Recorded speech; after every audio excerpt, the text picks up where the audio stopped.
La construcción del tabernáculo. Dios le mostró a Moisés primero el tabernáculo eterno, el celestial, y así como se lo mostró, tal cual Él le pidió que lo construyera, en el plano terrenal. Moisés recibió las instrucciones detalladas sobre cada parte de la estructura y sus elementos, con el propósito de que lo replicara de acuerdo con el diseño divino. A continuación, se narra el momento crucial en que Moisés sube al monte Sinaí para recibir las revelaciones directamente de Dios. Entonces le dijo Dios a Moisés: «Sube a mí al monte y espera allí, y te daré las tablas de piedra con la ley y los mandamientos que he escrito, para enseñárselos». Moisés se levantó y su servidor Josué lo acompañó, subiendo ambos al monte de Dios. Antes de su ascenso, Moisés instruyó a los ancianos: «Esperadnos aquí hasta que volvamos a vosotros, y he aquí, Aarón y Hur están con vosotros. Si alguno tiene algún asunto, acuda a ellos». Y subió Moisés al monte, y una nube cubrió el monte. La gloria de Jehová reposó sobre el monte Sinaí, y la nube lo cubrió 6 días. Al séptimo día llamó a Moisés desde en medio de la nube. La apariencia de la gloria de Jehová era como fuego devorador, en la cumbre del monte, a los ojos de los hijos de Israel. Moisés entró en medio de la nube y subió al monte, y estuvo Moisés en el monte 40 días y 40 noches. Entonces habló Jehová a Moisés, diciendo: «Di a los hijos de Israel que tomen para mí una ofrenda. De todo hombre que la diere voluntariamente, de su parte tomaréis mi ofrenda. Y esta es la ofrenda que tomaréis de ellos: oro, plata y bronce, azul, púrpura y carmesí, lino torcido, pelo de cabra, pieles de carneros rojas, pieles de tejones, madera de acacia, aceite para el alumbrado, especias para el aceite de la unción y para el incienso aromático, piedras de ónice y otras piedras preciosas, para el efod y para el pectoral. Y harán un santuario para mí, y habitaré en medio de ellos.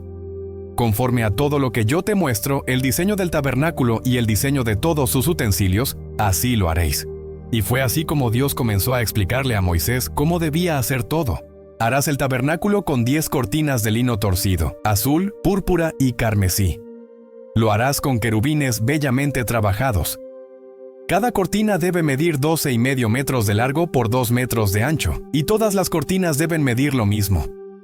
5 cortinas quedarán unidas la una con la otra, y las otras 5 cortinas también quedarán unidas la una con la otra. En la orilla de la última cortina de la primera unión, pondrás unos lazos de azul, y lo mismo harás en la orilla de la última cortina de la segunda unión. Harás 50 lazos para la primera cortina y 50 lazos para la orilla de la cortina en la segunda unión. Los lazos estarán contrapuestos el uno con el otro. Harás también 50 corchetes de oro, con los cuales enlazarás las cortinas la una con la otra, para formar un tabernáculo.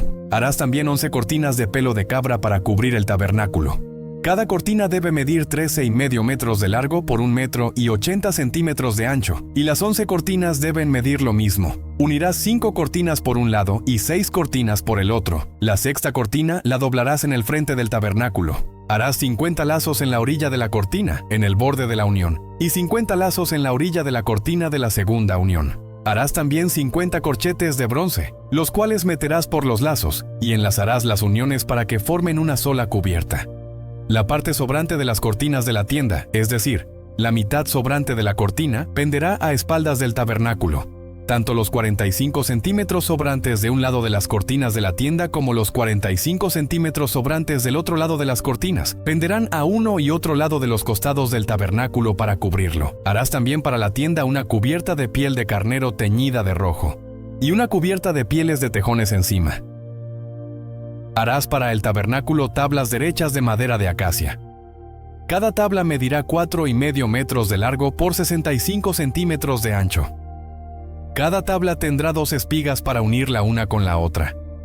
Así debes hacer todas las tablas del tabernáculo. Harás las tablas del tabernáculo, que serán 20 tablas para el lado sur. Harás 40 bases de plata, que irán debajo de las 20 tablas.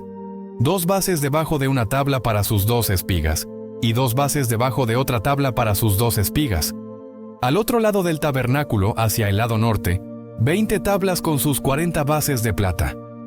2 bases debajo de una tabla y 2 bases debajo de otra tabla. Para el lado posterior del tabernáculo, es decir, hacia el occidente, harás 6 tablas. Harás también 2 tablas para las esquinas del tabernáculo en los 2 ángulos posteriores. Estas se unirán desde abajo, y por la parte alta se unirán con una bisagra. Esto mismo se hará para las 2 esquinas, de modo que serán 8 tablas con sus bases de plata, es decir, 16 bases. 2 bases debajo de una tabla y 2 bases debajo de otra tabla. Harás también 5 travesaños de madera de acacia para las tablas de un lado del tabernáculo, 5 travesaños para las tablas del otro lado del tabernáculo, y 5 travesaños para las tablas del lado posterior del tabernáculo, al occidente. El travesaño de en medio pasará por en medio de las tablas, de un extremo al otro. Recubrirás de oro las tablas, y harás de oro sus anillos para pasar por ellos los travesaños. También recubrirás de oro los travesaños, y levantarás el tabernáculo según el modelo que te fue mostrado en el monte. Harás también un velo de azul, púrpura, carmesí y lino torcido, bellamente trabajado, con querubines, y lo pondrás sobre 4 columnas de madera de acacia recubiertas de oro, con sus capiteles de oro, sobre bases de plata. Pondrás el velo debajo de los corchetes, y allí, adentro del velo, meterás el arca del testimonio, y ese velo le servirá de separación entre el lugar santo y el lugar santísimo. Pondrás el propiciatorio en el lugar santísimo, sobre el arca del testimonio. Fuera del velo pondrás la mesa y el candelero frente a la mesa, al lado sur del tabernáculo, y la mesa la pondrás al lado norte. Para la puerta del tabernáculo harás una cortina de azul, púrpura, carmesí y lino torcido, obra de recamador. Para la cortina harás 5 columnas de madera de acacia, las cuales recubrirás de oro, con sus capiteles de oro, y fundirás para ellas 5 bases de bronce. Después de que Moisés construyó el tabernáculo, tal cual como Dios se lo indicó, dentro de él y fuera de él, se encontraban ciertos elementos que eran de suma importancia. Cada uno de estos elementos, en lo físico, representaba un ejemplo que Dios nos daba para poder entender lo celestial, lo eterno, lo espiritual. Este era el propósito del tabernáculo y los utensilios sagrados que en él se usaban, elementos que, con el tiempo, apuntan a un significado mucho más profundo para nosotros ahora en Cristo. En cuanto al simbolismo, todo se representa a través de Jesucristo, quien vino a ser la representación misma de cada uno de estos elementos, y hoy, a través de la obra que Él cumplió en la cruz, se revela a nosotros espiritualmente. Ahora entendemos que, como creyentes, somos el templo de Dios y que Él mora en nosotros de manera espiritual. Ahora explicaremos brevemente el propósito del tabernáculo y sus elementos en ese tiempo en cuanto a lo natural, y lo que representan ahora para nosotros después de la cruz, en lo espiritual. El arca del testimonio, ubicada en el lugar santísimo del tabernáculo, simbolizaba la presencia misma de Dios entre su pueblo. Contenía las tablas de la ley, una jarra con maná y la vara de Aarón que floreció. Solo el sumo sacerdote podía ingresar al lugar santísimo, y lo hacía una vez al año durante el día de la expiación. Este acceso limitado simbolizaba la separación causada por el pecado entre el pueblo y Dios, significado ahora en Jesucristo y en lo espiritual. Hoy, a través de Jesucristo, que vino a cumplir todo lo que representaba el arca del testimonio, tenemos acceso directo a la presencia de Dios sin necesidad de intermediarios, pues Jesucristo, ahora como nuestro sumo sacerdote, abrió el camino hacia el Padre. Por medio de su sacrificio, por el cuerpo partido y su sangre derramada, ahora somos hechos partícipes de su presencia divina, viviendo en comunión constante con Él, sin barreras, sin obstáculos ni problemas. Ahora tenemos entrada libre al lugar santísimo y podemos disfrutar de la presencia del Dios eterno. La mesa del pan de la propiciación. La mesa del pan tenía 12 panes, representando a las 12 tribus de Israel. Estos panes se ponían constantemente ante la presencia de Dios, simbolizando la provisión y la relación constante de comunión con Él, significado ahora en Cristo y en lo espiritual.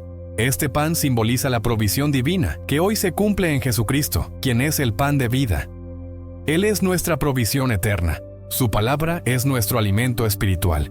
Y en su palabra encontramos nuestra fortaleza. Él es ahora nuestro sustento espiritual, tal como Israel recibía su pan diariamente. En Cristo también encontramos la perfecta comunión con Dios. El candelero de oro. El candelero de oro, con sus 7 lámparas, representaba la luz que Dios proporcionaba para iluminar el camino del pueblo. Los sacerdotes debían asegurarse de que el aceite mantuviera las lámparas encendidas, simbolizando la importancia de vivir en la luz de Dios, significado ahora en Jesucristo y en lo espiritual. Hoy, esta luz es representada por Jesucristo, quien se declaró a sí mismo como la luz del mundo. A través del Espíritu Santo en nosotros, se nos da la luz necesaria para caminar en la verdad y la justicia, iluminando nuestros caminos espirituales. El altar de bronce y la fuente de bronce. El altar de bronce era el lugar de los sacrificios, donde se ofrecían animales para expiar los pecados del pueblo. La fuente de bronce era usada para que los sacerdotes se lavaran, simbolizando purificación. Significado en Cristo ahora y en lo espiritual. El altar de bronce apunta al sacrificio de Cristo en la cruz, quien se ofreció como el Cordero de Dios para la expiación de los pecados de la humanidad.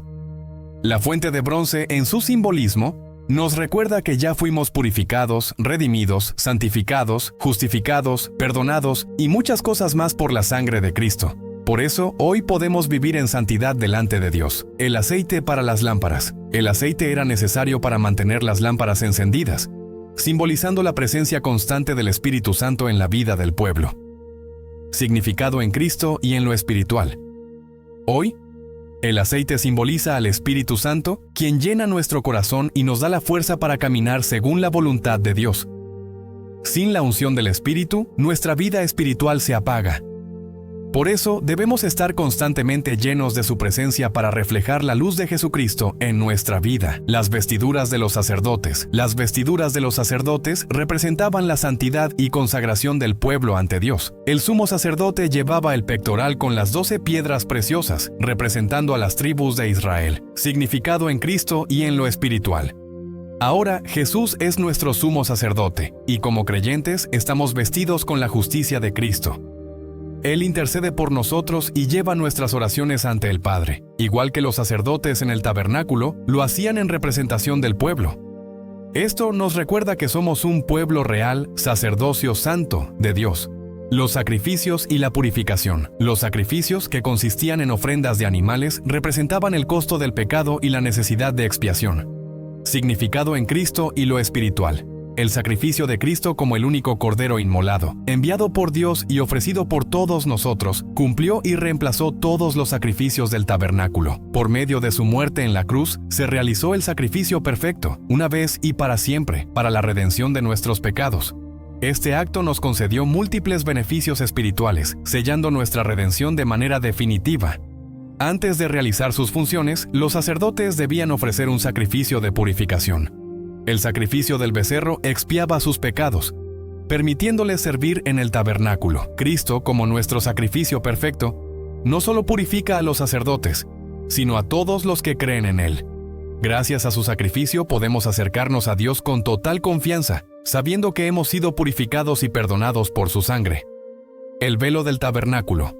El velo separaba el lugar santo del lugar santísimo, simbolizando la separación entre Dios y el hombre debido al pecado. Ahora vamos a ver el significado espiritual para nosotros, referente al velo en el tabernáculo, que separaba el lugar santo del lugar santísimo y que también nos separaba a nosotros de Dios. ¿Recuerdas que cuando Moisés estuvo en el monte Sinaí, Dios le estaba dando allí los 613 mandamientos para que se los diera al pueblo de Israel, escritos en rocas, y su rostro dice que cuando descendió del monte Sinaí era resplandeciente? Esto fue porque Dios primero le mostró el tabernáculo eterno, el celestial, el original, a Moisés, y luego le dijo cómo tenía que construir uno igualmente en la tierra. Si el de la tierra tenía un velo, entonces, por ende, es de entender que el eterno, el celestial, también tenía un velo. Entendamos ahora la revelación, el misterio escondido aquí. En cuanto a lo que Mateo, capítulo 27, versículos 50 y 51, nos enseña, y Jesús, habiendo otra vez clamado a gran voz, entregó el Espíritu. Y he aquí, el velo del templo se rasgó en dos, de arriba a abajo, y la tierra tembló, y las rocas se partieron. Dice que cuando Jesús muere en la cruz, el velo se rasgó de arriba hacia abajo. Muchos creerán que solo en el tabernáculo terrenal ocurrió esto, y no es así. Recuerda que estamos hablando del tabernáculo eterno y del terrenal. Ahora bien, cuando dice que el velo se rasgó de arriba hacia abajo, fue del eterno hasta el terrenal. ¿Lo entendiste bien ahora? Esto nos dio entrada libremente al lugar santísimo sin problemas, es decir, el velo nos separaba de Dios. Al rasgarse ya no había impedimentos para entrar libremente al lugar santísimo, o sea, a la presencia de Dios. Esto significa ahora permanecer con Dios las 24 horas al día, los 7 días a la semana. Es tener comunión con Él, es poder conectarnos con Él de espíritu a espíritu. Es poder tener una relación de amor, de padre a hijo y de hijo a padre. Esto se dio allí, una vez y para siempre. Ya no hay que esperar un año para hacer expiación por el pueblo, haciendo todo ese ritual que se hacía, y poder entrar al lugar santísimo, lo cual solo podía hacer en ese tiempo un sacerdote al año. Ahora ya tenemos entrada libre al lugar santísimo para siempre. Lo otro es que dice que la tierra tembló y que las rocas se quebraron. ¿De qué rocas se están hablando entonces aquí? ¿De las que estaban externamente o fuera del tabernáculo? ¿O de las que estaban alrededor cuando Jesús murió en la cruz en el Gólgota? No, no se está hablando de estas rocas. Se está hablando de las rocas dentro del tabernáculo, específicamente de aquellas que estaban dentro del Arca de la Alianza o Arca del Testimonio. Dentro del arca se encontraban escritos los 613 mandamientos en roca. Es de estas rocas de las que se está hablando, y allí, una vez que el velo se rasgó de arriba a abajo, las rocas, donde también estaban escritos los mandamientos, fueron reventadas o quebradas. ¿Por qué?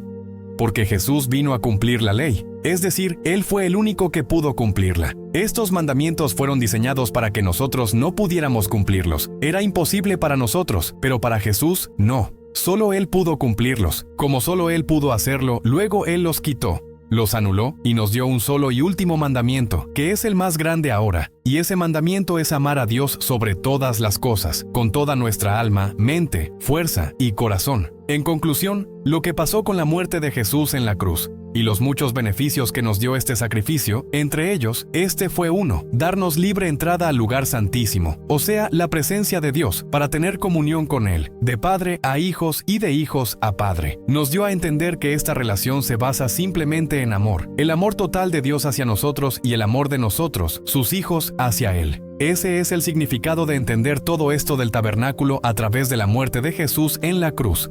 Y de que ya no tenemos que cumplir los 613 mandamientos, los cuales redujo Jesucristo a uno solo, y ese es: amar a Dios sobre todas las cosas con toda nuestra alma, mente, fuerza y corazón. Ahora, en Cristo podemos acercarnos a Dios sin ningún obstáculo, accediendo a su presencia directamente. Tenemos entrada al lugar santísimo por medio de la sangre de Jesucristo, nuestro Señor. El tabernáculo representaba la presencia de Dios entre el pueblo. El tabernáculo era el lugar donde Dios moraba entre su pueblo. Aunque era un lugar temporal, representaba el deseo de Dios de estar cerca de sus hijos, significado en Cristo y lo espiritual. Jesucristo es ahora nuestro tabernáculo, el lugar donde habita la plenitud de Dios. A través de su obra redentora en la cruz, todos los que creemos en Él somos hechos templos del Espíritu Santo, y la presencia de Dios mora en nosotros. Dios, en su sabiduría, utilizó elementos físicos y naturales como ejemplos tangibles para ayudarnos a comprender lo espiritual, lo invisible y lo eterno. Cada detalle del tabernáculo y sus utensilios tenía un propósito simbólico profundo, diseñado para mostrarnos la necesidad de santidad, purificación y reconciliación con Dios. Sin embargo, todo lo que el tabernáculo y sus elementos simbolizaban encontró su cumplimiento perfecto en Jesucristo. Él es ahora el verdadero tabernáculo, el lugar donde habita la plenitud de Dios y el puente que nos lleva directamente al Padre. En Él, cada uno de estos elementos adquiere un significado espiritual profundo que nos transforma. Hoy entendemos que, como creyentes, somos el templo de Dios, y su Espíritu mora en nosotros. Por medio de Cristo vivimos en una comunión directa y constante con el Creador. Su sacrificio y resurrección nos revelan la verdadera esencia de lo que el tabernáculo representaba: una relación íntima, viva y eterna con Dios. Cada parte del tabernáculo era un reflejo de lo que Cristo cumpliría. Al conocer más de su significado espiritual, podemos experimentar una relación más profunda con Dios. Ahora somos llamados a vivir como un tabernáculo vivo, un lugar de adoración, santidad y comunión, que refleje la gloria de Dios en el mundo. Conclusión: lo físico fue tomado como ejemplo para que entendiéramos lo espiritual, y en Jesucristo todo tomó su verdadero significado. Él es nuestra santidad, nuestra purificación y nuestra reconciliación con Dios. Ahora somos llamados a vivir conforme a esta realidad espiritual, recordando que somos templos, tabernáculos vivos y la iglesia del Dios vivo y eterno. El mensaje del tabernáculo y todos sus elementos nos revela el profundo deseo de Dios de habitar con su pueblo y reconciliarlo consigo mismo. Cada detalle, cada instrucción dada a Moisés fue una sombra de lo que vendría en Cristo, quien es la plenitud de todas esas figuras y el cumplimiento de todos esos propósitos. Hoy, ya no necesitamos tabernáculos físicos ni rituales de sacrificio, porque en Jesús hemos recibido todo lo necesario para la comunión con Dios. Ahora somos llamados a vivir como templos vivos del Espíritu Santo, reflejando su gloria en nuestras vidas, caminando en santidad y disfrutando de una relación cercana con el Creador. Después de la cruz, los beneficios que hemos recibido son innumerables. Somos redimidos y perdonados, justificados y reconciliados con Dios, santificados por su Espíritu, adoptados como hijos y hechos herederos de su reino eterno. Ahora podemos acercarnos a Dios con plena confianza, disfrutar de su presencia sin barreras y vivir una vida llena de propósito y esperanza, sabiendo que su Espíritu mora en nosotros y nos guía cada día. Todo esto es posible gracias al sacrificio perfecto de Jesucristo, quien nos abrió el camino hacia una nueva y gloriosa relación con nuestro Padre Celestial. Si este mensaje ha sido de bendición para tu vida, te ha ayudado a adquirir un entendimiento más profundo de las verdades espirituales o ha fortalecido tu relación con Dios, te invitamos a seguirnos y estar atento a todo el contenido que estaremos compartiendo en nuestro canal. Aquí encontrarás enseñanzas diseñadas para alimentar tu espíritu, fortalecer tu fe y ayudarte a crecer en tu caminar con Cristo. No olvides darnos un like y compartir este mensaje en video con otros que también puedan ser edificados. Gracias por acompañarnos y estar con nosotros. No olvides activar la campanita para que estés al tanto de nuevos videos en nuestro canal. Bendecido.